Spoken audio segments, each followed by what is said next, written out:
got one.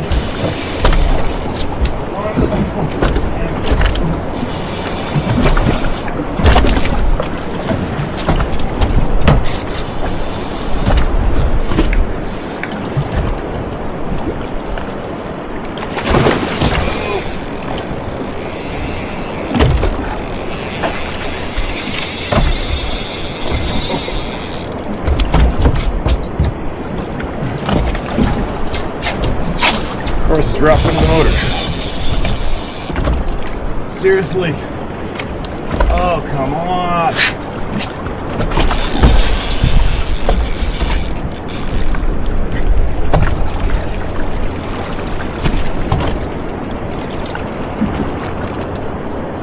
God, are you kidding?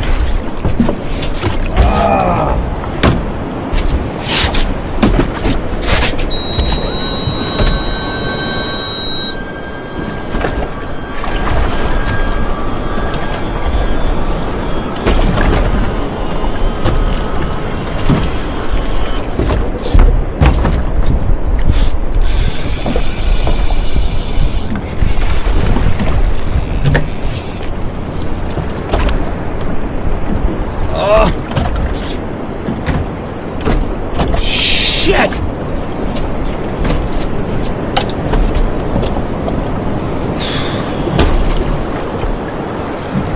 Broke off from the other rod.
Oh, it's soggy out there. Thank God.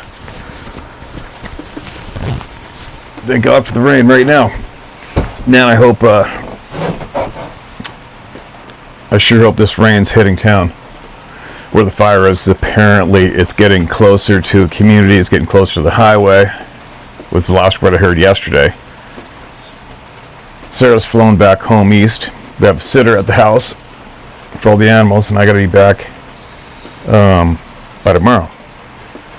So I opted to try to sleep in today, and then I will start my trek in a few hours.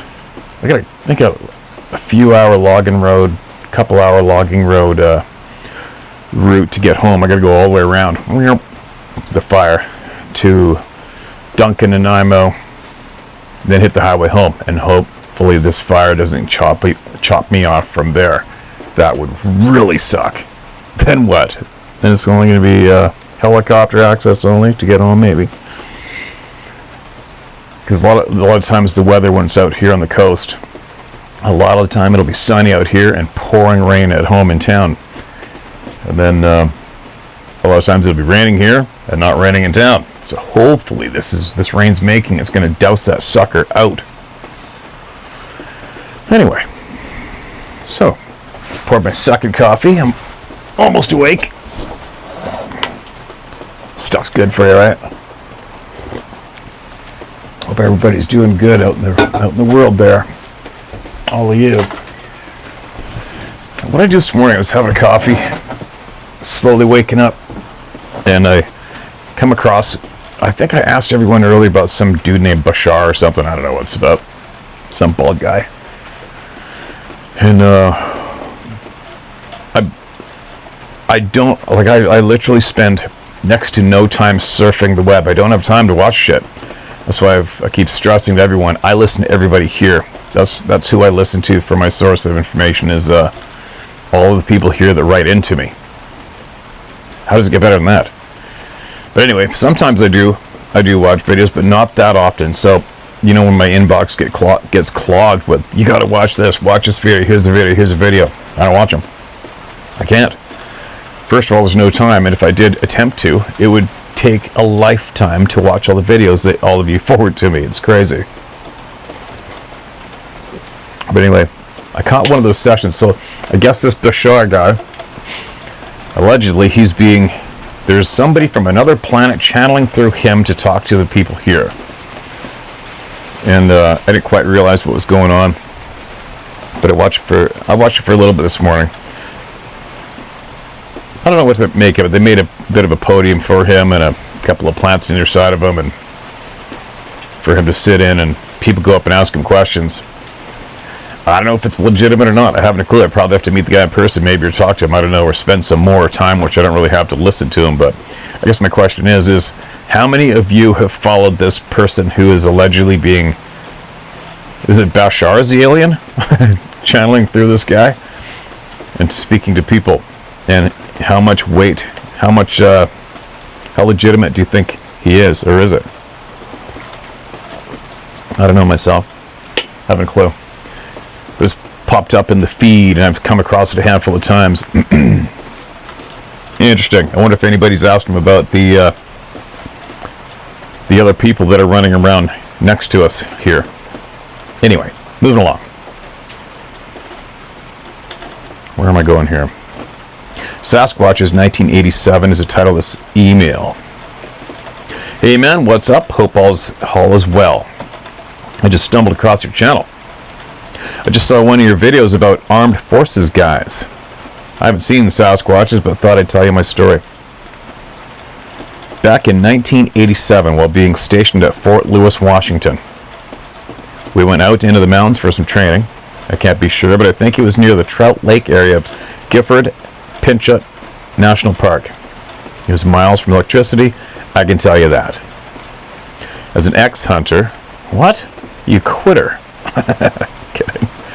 As an ex-hunter and an infantry soldier, I spent plenty of times in the woods. Well, back in 87, probably around October or November, it was cold and very wet. So dark you couldn't see your hand in front of your face at night. We traveled lightly for this training exercise. Only about 2 companies, only a few Humvees or trucks. We got there actually by bus. It was my night for radio watch. It was a 3-hour watch. My job was to start the Humvee about every half hour to keep the batteries charged and call in a radio check. I was freezing and bored, so I cranked the Humvee and turned on the heater. I thought I'd listen to some tunes on my Walkman. I heard something I've never heard in my life, but for the moment, just kind of blew it off like, that was unusual. Then at exactly 03:05 in the AM, I heard the loudest unearthly commotion I've ever heard. It sounded like it was about 250 yards away. I heard it over my Walkman. It was so loud, LOL. I can even tell you the song that was playing at the moment. It was, yes, Owner of a Lonely Heart. I kicked open the door of the Humvee, ripped off my headphones, and listened for about 2 minutes to what could only be described as demonic. A cross between coyotes, hyenas, jet engine noise, and ghosts. It was so loud that you could feel the concussion in your chest. Every hair on my body stood on end, and all I could think of was, what in the hell was that? It was terrifying. Ironically, none of my platoon members heard it. They were all in sleeping bags with ponchos over the top of them. It sounded like more than one creature. More like a group and almost like a ceremonial. Just wailing and screaming.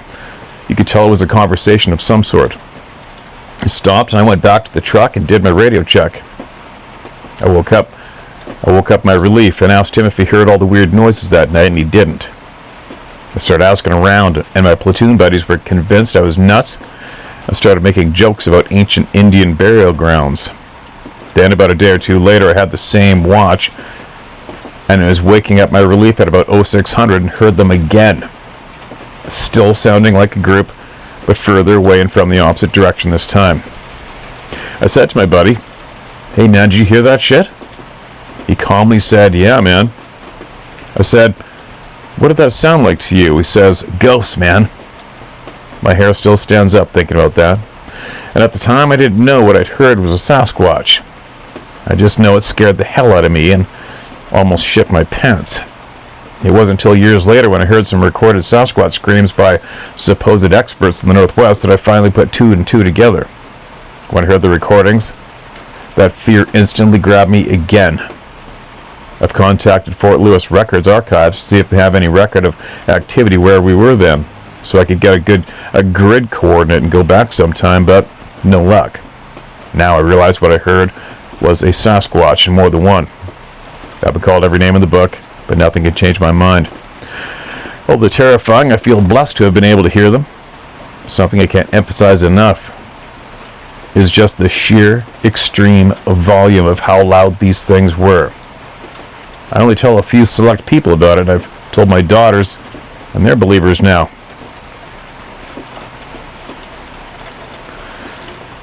I'd kill to be able to find exactly where we were that night. Sorry, it's a long-winded piece. JW may share this if you like. There you go. Welcome to the club, JW. I'm glad you're not having any, succumbing to the name-calling and ridicule, right?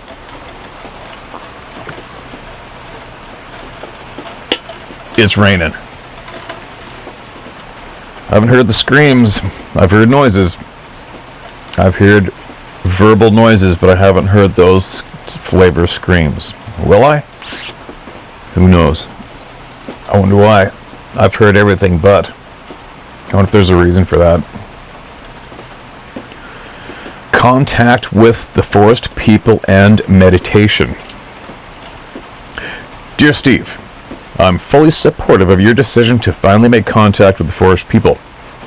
There probably aren't very many people as ready and ripe for contact as you are, and I think all of us here in the Howden community will be eager to hear what is said if and when it finally happens.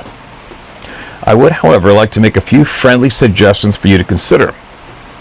Number 1, make first contact with the liaison. While I'm confident in your ability to handle yourself in virtually any wilderness outdoor situation, I think a practical and more logical way to go about this would be to go with someone that you know and trust that also has a pre-existing positive relationship with one or more of these beings. Ideally, someone like Dr. Ketchum would be perfect. And also, if you use a liaison to make contact with the forest people and you travel a considerable distance to do so, it may save you the trouble of having to deal with the forest people coming to your home uninvited. Number 2, before you make contact, prepare a short list of questions. Since you never know how these people will respond, it might be wise to take some time to come up with the best and most important questions that you want them to answer. But keep the list short. Somewhere between 3 to 5 questions should be sufficient. You don't want to overwhelm or offend them, at least not intentionally. Number 3, state your intentions up front. Just like you do every morning when you wake up and step into the wilderness, state your intentions clearly. Make sure they know you intend to be honest and respectful, and that you expect the same in return. If you decide to try to make contact with the forest people on Vancouver Island, then make sure they know you wish not to have them contact you on your land.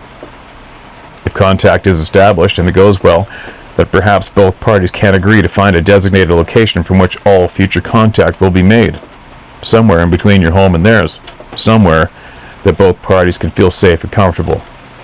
And number 4, don't forget that not all forest people are the same. They are a people after all, and as you know, people come in all kinds of different varieties with different beliefs, morals, and culture. Don't assume that every single forest person has the same talents and capabilities. Not all of them have developed psychic abilities. They don't all travel through portals. And I'm of the belief that some of them actually are living on Earth full time. I know you might disagree, but the receipts are right there in the thousands of emails you shared over the years. If you can, ask to speak with a clan leader or elder. It's probably safe to assume that out of a family or community of forest people, the one that is most capable of answering your questions would be the leader of a clan. Now on to the topic of meditation. Meditation is something that I'm intimately familiar with.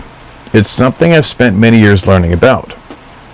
Reading as many books as I can find about the subject, and speaking with several different qualified individuals like neuroscientists as well as many practitioners both in the West and the Far East. And having spent a lot of time meditating myself, especially when I was in college, I would say a common mistake that most people make is that they jump right into transcendental meditation, whereas it would be more practical to begin with mindful meditation. Because once you're mindful of your thoughts as they arise, then you can let go of them and empty your mind. Most people try to transcend their awareness, but inevitably find it very difficult because they are still stuck in their head, so to speak. Thus, they cannot get into the state of mind required to transcend. I turned out to be one of these people, probably because I have synesthesia, pronounced synesthesia, which is a word that literally means the commingling of the senses. So in my case of synesthesia, I hear sound in color. Growing up, I used to think everyone experienced sound this way, but by seeing colors and patterns in the mind's eye while listening to music. Wow. Nevertheless, I was going to conquer my mind and make meditation my bitch, so I had to learn mindful meditation first. And a brief summary of these two types. 1 second. Mindful meditation is a type of meditation that can be explained as an introspective technique where you focus on being intensely aware of your thoughts and feelings as they arise from moment to moment via your 5 senses. The goal of mindful meditation is to become fully aware of yourself as you are perceiving reality, and to do so with no interpretation or judgment. You can think of it as shutting all personality and meaning from your thoughts and synchronizing your stream of consciousness with the flow and rhythm of reality and the natural world around us. Excuse me. Transcendental meditation is the type that most people are familiar with, as it has become very popular in Western society over the ages. Simply put, It is the act of transcending one's perception of his five senses by completely emptying the mind of all thoughts and sensations. Another way to describe it would be to focus your mind on the concept of nothingness. Once an individual has successfully cleared their mind of all thoughts and emotions, they will begin to transcend into what can be described as a waking dream state. If you're dedicated and disciplined, and you set aside the time to meditate every morning/evening, eventually you'll be able to enter the waking dream state with ease. It's from this point on that an individual may begin to regain some of our latent psychic abilities that have been lost to us over time. Mind speak or telepathy, going out of body or astral projection, precognition or premonition. These are a few of the abilities that exist within our past, embedded deep within our DNA. We are all capable of acquiring these abilities. I have from time to time experienced these abilities in brief flashes. For a while there, I had myself trained where I could go to sleep, and in my dreams, become aware that I was dreaming, thus becoming lucid and gaining the ability to control the dream or to travel out of body. One thing that really helped me early on in my quest to transcending awareness was keeping a dream journal. You're already supposed to be meditating first thing in the morning when you wake up. Once you get in the habit of doing that every time you wake up in the morning, you can write down what you were doing in your dreams. This will actually enhance the quality of your dreams, making them more vivid, more profound, and easier to recall. It is also intrinsically valuable to your health, both mental and physical. Eventually, you'll fall into your own routine, finding the time and place that is comfortable for you, and then just building from there. Once I had more than a year's worth of dreams that were written down, I was able to go into my journal and read how my dreams progressed throughout the year. One time I was in my journal reading about a dream I had the week before, and something told me to look back at the previous year in my journal. Well, I did that, and lo and behold, on the same day exactly 1 year before, I'd written down the exact same dream. That rocked my world for a while, and I'm still not sure if I understand the significance of having the same dream on the same day 2 consecutive years in a row. That sure made living my life a hell of a lot more interesting, and no doubt. There's a whole school of thought dedicated to focusing on your breathing when it comes to meditation, but I'm going to have to cut this email short for now and maybe write that part up later. In the meantime, good luck with the forest people. I hope you make contact and come back with some wisdom to share. And I wish you luck on the road to enlightenment. I can see you're putting in the effort and yielding positive results with meditation. Sincerely, Cole W. Cole, appreciate that email, my man. And the suggestions, what I might do. A liaison. Yeah, you know what? I'm a pretty independent person. I've done so much stuff solo on my own through life, basically having to raise ourselves in a way. I mean, we did have parents in a home, but nobody really gave us any knowledge of anything of substance, that's for sure. Had to go through the school of succeed and fail, running into the brick wall with your face a million billion times on your own, figuring shit out. So I guess I'm more prone to doing that. But I think as I'm now focusing on that next chapter, all the places I've gone and how many times I've gone there and what I've done there, it's always been solo, 99.9% of the time. So whoever or whatever is there already knows me, already knows where I live, already knows my demeanor, already knows my intentions and how I carry myself in the real world. They already know. So like I say, if I was to go somewhere else, thinking about it as well, when I got my eyes infected like you would not believe on 2 springs ago when my intention was to do that. Well, on my way home with my infected eyeballs, I remember thinking to myself, well, why do I travel across North America to a strange place and strange land and strange people to do what's right in my backyard with potentially people that already know who I am, So, hold on. There's water dripping on a plastic bucket there, and that noise is enough to make me catch my attention. Hold on a second. Sorry. Anyway, I know, who knows, I'm not sure if everyone here has heard the knife returning to my backpack story months later and miles away, but whoever is responsible for that, I may try that this next coming few weeks. I'll be up there in 2 weeks, I think. Less than 2 weeks. Wow. And we'll see how that goes. If I can't maybe go in that forest where I heard those weird sounds and see if I can't start to let whoever that is know. All right. Let's just sit down and hash it out. So it's be that place is going to be probably my top pick, or the second place will be where I've been hunting in the coastal mountains for the last 20 years.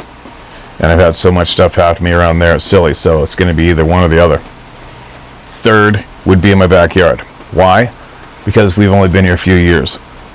But these other places I've been frequenting for a long time. So whoever is there, whether they're full-time or part-time, they know me.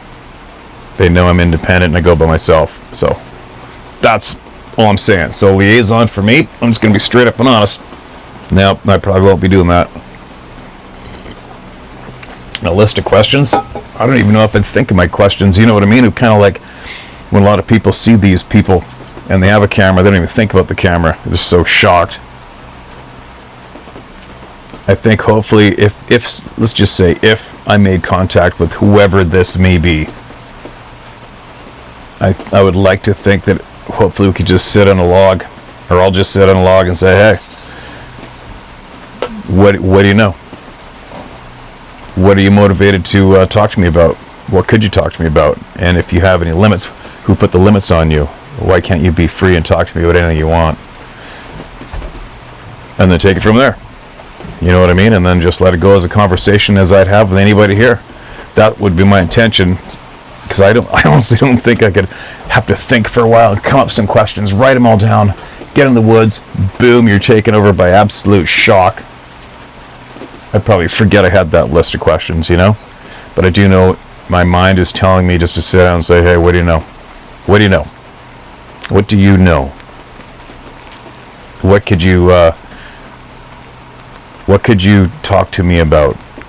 And if I have some answers for you, fire them away. And then I think it doesn't matter who it is in life. I think if I was to be in contact, it doesn't matter, human being or non-human being, your gut knows if it's legitimate, if they're legitimate. Your gut knows. You know what I mean? Now, the meditation thing. I wonder, one question I have for all of you out there that are watching who may have possibly mastered meditating is, once you get there, what has it done for your attitude towards society and how society's going about its daily activities, the governments, everything? What has meditation done to your mind and your outlook on life and what's going around you? What's going on around you? Has it affected it in any way? Has it made bullshit stand out even more blatant in your face? I'd be interested to, that'd be one of my questions I have for those of you who have mastered meditating. Okay, moving along. That's enough rambling. Appreciate that email big time. Thank you for your time and your input. Right back anytime. Military veteran experience just before boot camp. Steve, well, it finally happened. I'm finally writing to you. I've been a subscriber to your channel for around 1.5 years now, and I remember when you first started to dive into the subject, I was so excited to see someone who didn't give a damn. It was just great to hear an honest opinion from someone who has had as much wilderness time as you, as well as someone willing to put theirs and other stories out into public. For that, I say thank you, sir. You are very welcome. It's too easy. And it's impossible without people like you and others here. My name's Nick. I'm a veteran from East Tennessee who's seen quite an interesting side to our military.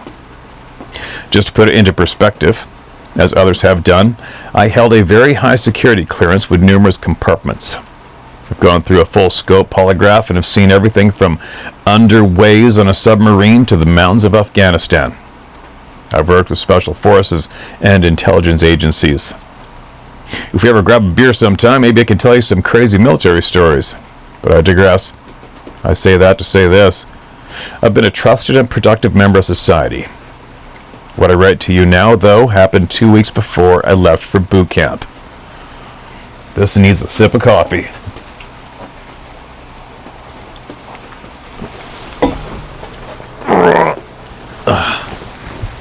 Here we go.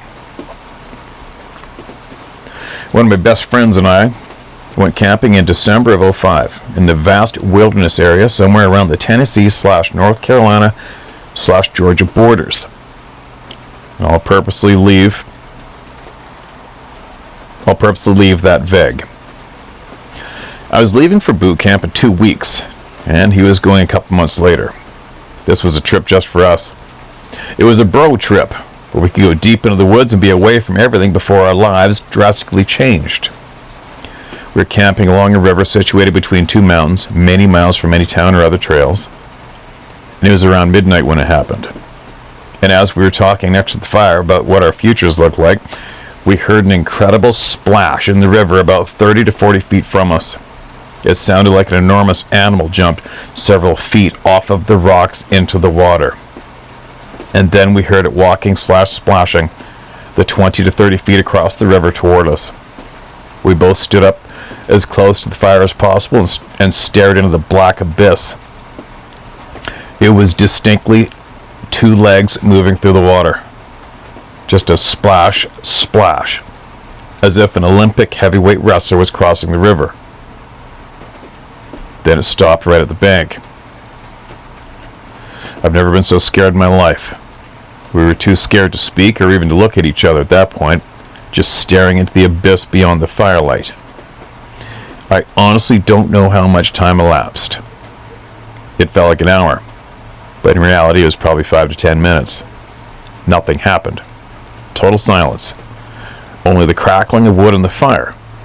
All the while I kept expecting to see something or someone come running into the light. And after what seemed like an eternity, we heard it start walking. The whole time remaining just beyond the blackness of our firelight. It felt like it was within 20 feet of us or so. Just remaining out of sight. Intentionally. We heard an obvious left to right walking pattern. It sounded like a freaking dude walking in the woods. This was the end of December, and there were all sorts of leaf litter and sticks in the ground. You could obviously hear every step. He continued right past our campsite and up the mountain on our side. We listened, not saying a single word until several minutes after last walking sounds. We couldn't wrap our brains around what had just happened. We stayed up talking for a few hours trying to make sense of it. And at first light, we packed up camp and started hightailing it out of there. In hindsight, I do wish we checked out the riverbank for tracks the next morning. We just wanted to get the hell out of there, though. We attempted to rationalize it, but always circled back to the same damn thing. We're in the middle of nowhere. They came down one very steep mountain without any lights, jumped into a river that was probably 4 feet deep, splashed across, not swimming, and waited on the bank, which felt like a threat assessment to us both, and then walked next to us just beyond sight and up the next steep mountain. Once again, without any lights. I've heard a lot of animals in my lifetime and have had some hair-raising situations in the past, but this was different, though. We're still really good friends to this day, and every once in a while we still bring up that night. We're just as perplexed to this day as when it happened 14 years ago. About a couple other strange things happen in the woods, including screams and a fast-moving black splotchy thing come barreling down a hill, but I'll save that for another day. Thank you again for what you do, Nick. There you go. Welcome to the club, Nick. I don't know why, but one of the thoughts came into my mind reading that was like, you know how many of us have walked with your bare feet in the woods or on the riverbank, especially if you have to go over rocks. Just our human-sized body weight, you know how much that hurts when you step on rocks, like the right size rocks. Back, ouch, ouch, ouch. You know what I mean?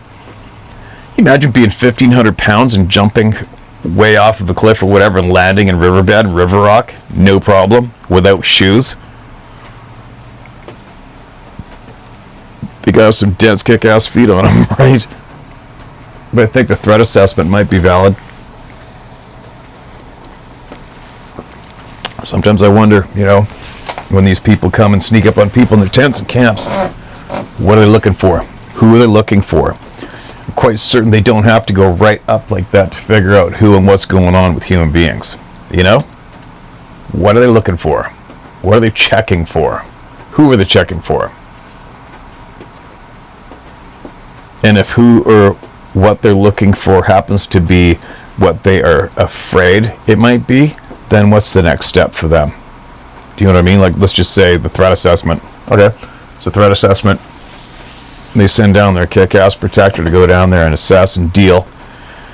What happens if it is the right people or even sub-people? Then what's next? What's the opposite of walking away?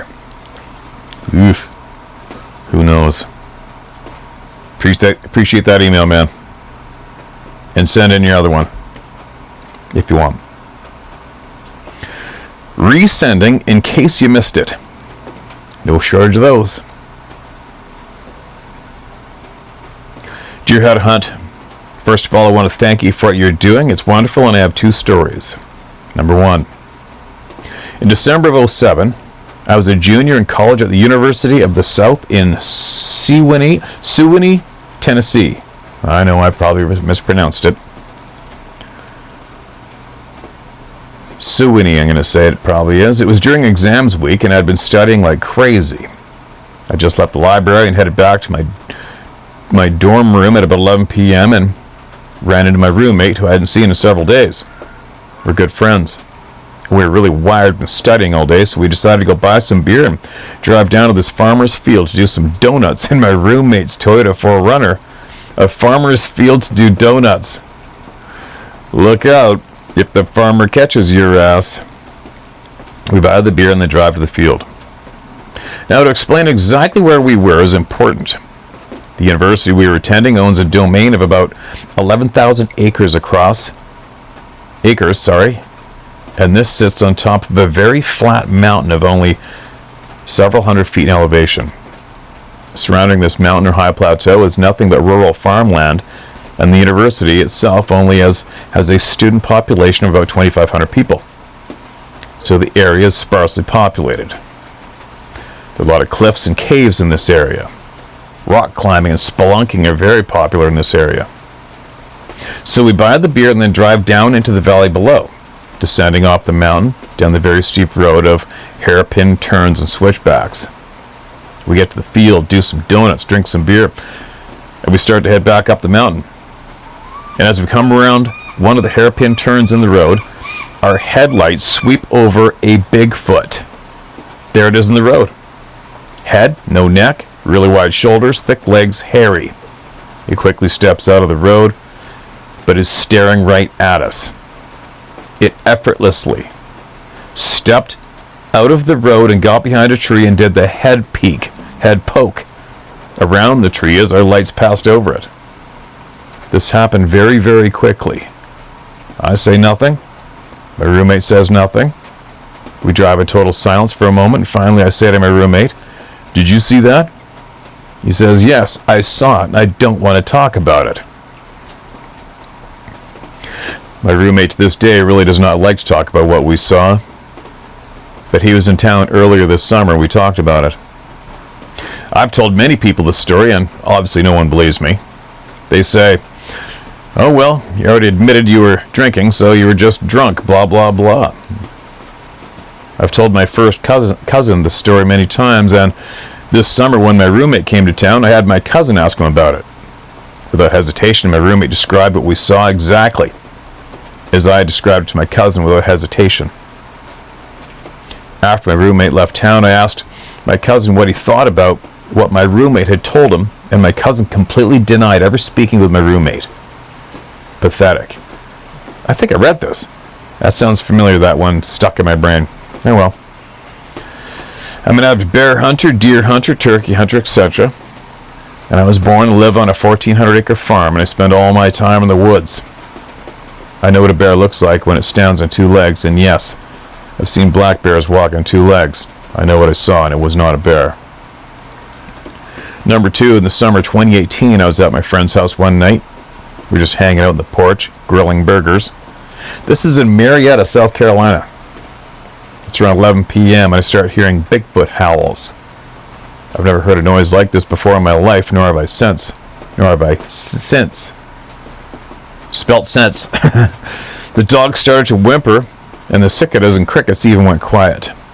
This is in rural South Carolina. The noise is frightening and bone-chilling. Deep, long howls and woofs. Yet strangely enough, if you were not paying attention, you'd not heard it. Not sure if that makes sense. It's like it was on a noise level of its. It's like it was on a noise level of its own. I made my friend start listening, and it scared him so bad he made us go in the house and lock the door. This is my first Bigfoot experience in South Carolina. I got on that website and was looking around South Carolina, and no shit if someone did not have the same damn story I did from a place only about a mile away, but from the summer of 1985. Alright, thanks, and I hope you enjoy. I made a video about my setting in Tennessee, but it may be too big to send it to you, but I'll try. Okay, man. Appreciate it, John. You just gotta ignore the people who don't want to acknowledge it. It's no big deal if they don't. They're on their own ride. They don't have to.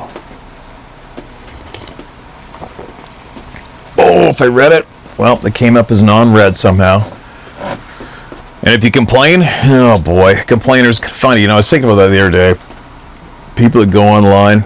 I mean, I just kind of imagine going online, finding, I don't know, somebody's YouTube channel or whatever, hanging out for a bit, and then blowing a gasket and complaining. I mean, if you do that, wouldn't you, I'm just saying this instantly, common sense, if you do that, wouldn't you be considered a pussy? Right? I mean, think about it. Anybody complains, do better. Lead by example, do better. Entitlement. Entitled pussy. Most complainers I would deem as entitled pussies. Anyway, blah blah.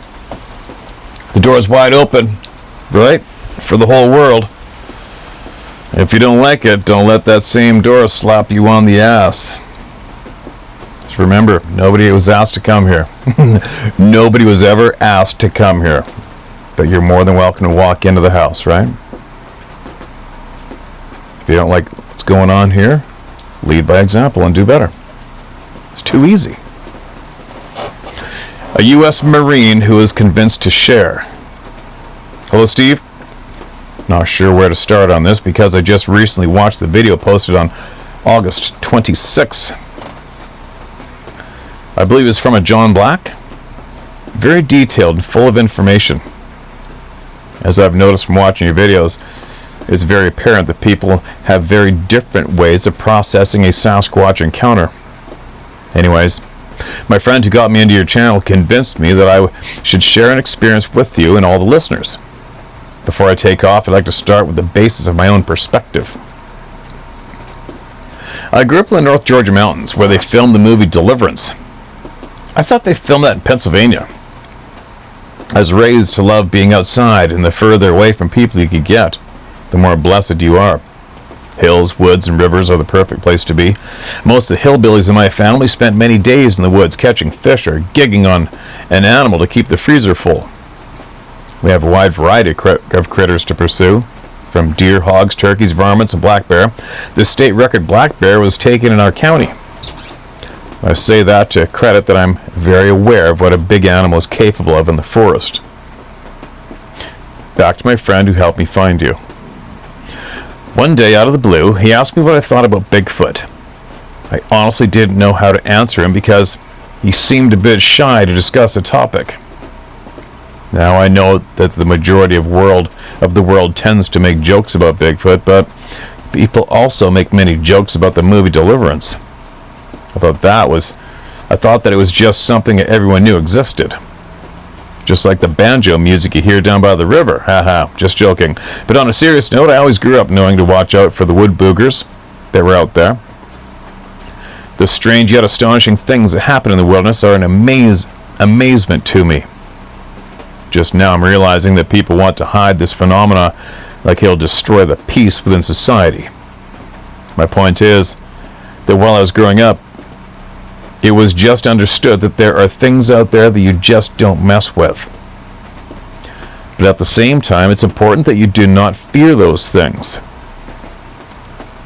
I'd like to see you stay on track with your Nephilim theory. The Bible will never lead you astray. Sorry for the rambling, but I think it's important to establish my perspective so we can help add to this puzzle.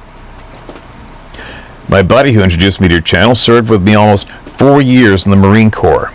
He's currently out, and I still remain to answer to Uncle Sam. Hoorah! I could talk all day about creepy stories we have from various encounters in the military, but I'll just stick to the Sasquatchy stuff. I'm all about hearing that shit, if you get a chance to write back. All over it, man. I want to hear about the military experiences. Okay, here she goes.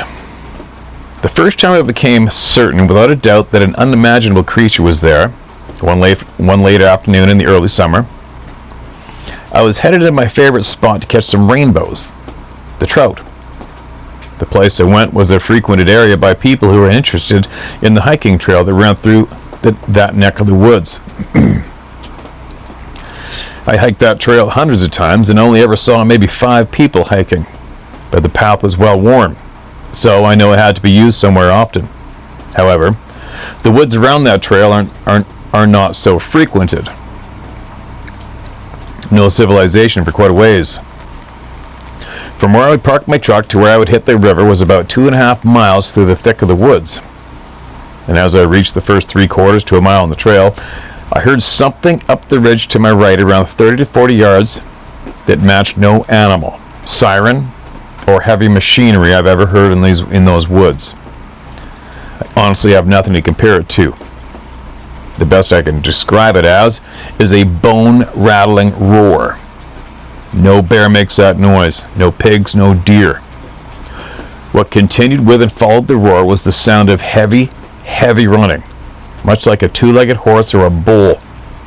Then the snapping of small trees as if someone had driven a truck through the woods. I had my fishing gear but never visited that area alone without the .44 Ruger Red Hawk. It was a bear or meth head deterrent. And as this commotion got further away, I ran up the ridge to try and catch a glimpse of what could have possibly caused such a racket. I got around 40 yards up the ridge and saw, in the direction of the running, a clear path of broken trees and saplings, some as big around as my lower leg, with torn up brush in between. Whoa. I mentioned the bear size earlier, and I know that a bear could have caused that level of damage, but there is no way in hell that bear could have performed that amount of damage in a matter of seconds. Maybe an elephant could pull it off, who knows. I didn't get to catch a glimpse of Mr. Bigfoot that day, but he left a pretty heavy impression on my fascination with the woods. Once I processed what had just happened, I gathered my stuff and went down to catch some fish. When I got to the river, sure enough, there were some happy hippies splashing about. They had come to the river from the other side of the trail. All I can muster is that perhaps the Sasquatch got between me and the other people and just got upset about being in the middle. I'm just glad he didn't decide to grab a hold of me like those trees. Ouch. Hope this helps folks from another perspective. I'll save the land between the lakes story of where something, dogman or a Bigfoot, ran off with my dad's deer. If you want to hear it, just let me know. People have the right to be aware of what lives outside. I do not think these things are simple apes hiding in the woods. These things are significant, and they are aware. Be sure to give a shout out to my buddy John Finnegan. He may not want you to use his name, but we're Marines, and he appreciates me not giving a shit about his feelings. Keep it up, Steve. Catch you down the road, Jim Bob. Right on. That's a good one, Jim. He may not want you to use his name, but we're Marines, and he'd appreciate me not giving a shit about his feelings. I love that. Love it. All right, man. The shout-out's been done. I'm sure he'll be fine, right? I can't imagine a Marine sniveling. You say my name on YouTube. I said no Marine ever.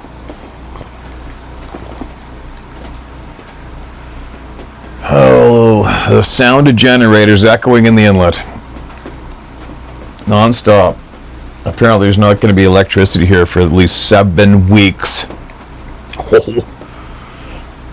Man, that's doing some serious shit disturbing here in this community. All the freezers with all their fish, their food. People that depended on the guests to come and stay at their accommodations for the summer. It adds up, right?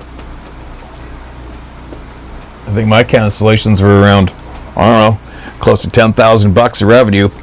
Gone. Gandhi. Oh well. But anyway, I guess I'm going to have to get my butt going. So my plan was to do this, have my 2 coffees, wake up,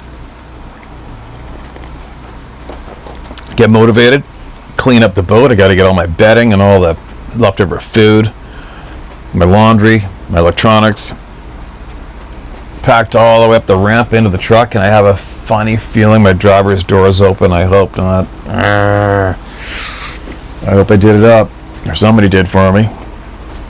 And get this boat buttoned up, shut off all electronics, and then I'm going to start my drive home, which takes me right through, I don't know, miles of popular places where these sightings go down, all the way home. On a rainy day. Too bad, because I was going to stop at some of these places on the way today and get some more voices heard. But it's kind of shitty in the rain, right? Unless it stops. We'll see. Who knows? I always have a video camera beside me, so if I see some big bull elk or something or whatever, who knows? And I'll videotape it. If I see some kind of cool sights, I'll videotape it to share with everyone here. Share my story at howtohunt.com. Alright? Keep the information flowing, and above all, quit being scared of anyone or anything. Take your power back from the people that are taking it, and do what you love to do. We'll be back later.